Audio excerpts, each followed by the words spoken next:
তো গুরুদেবের এখানে সম্ভাষণ চালায়, এখানে কিছু কথা বলা হচ্ছিল, যেমন কোথা থেকে কোথায় স্টেশনে দাঁড়াবে রেল স্টেশন, এবং এখানের যে কর্মীরা সেখান থেকে কিভাবে নিয়ে আসবে দর্শনার্থীদের, এবং দর্শনার্থীরা কোথা থেকে এবং কবে এই স্থানে আসতে পারবে তা নিয়ে কিছু গুরুত্বপূর্ণ কথা হচ্ছিল। তাই একটু শুনতে শুনতে চলে গেলাম আমরা শ্রী শ্রী গুরুদেব যেখানে বিরাজমান তার পাশে একটি কুটিরে বা যেই স্থানে গুরুদেবের সেবকরা থাকবে সেই দরজাটিকে আমরা দেখছিলাম।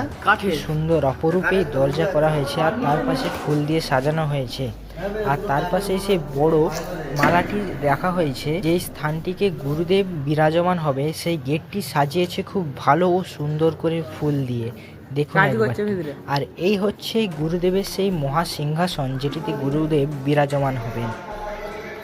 আমরা এখন ক্যাম্পে ঢুকতে যাচ্ছি। Side please. গরম গরম, ঠান্ডা ঠান্ডা।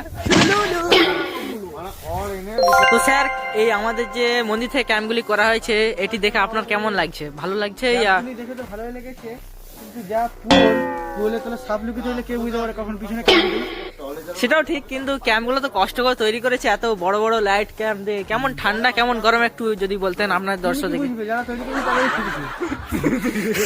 विष्णु जी का अष्टम रूप में गिरिधर सुंदर श्याम हूँ, जगत गुरु में जगन्नाथ श्री कृष्णा में भगवान हूँ, मुरली मनोहर माधव मोहन राधे का घनश्याम हूँ, परमात्मा में रवि लोचना सनातनी में राम हूँ, नारायण कोई कहे मुझे कोई योगेश्वर भी कहता है, कभी अच्युत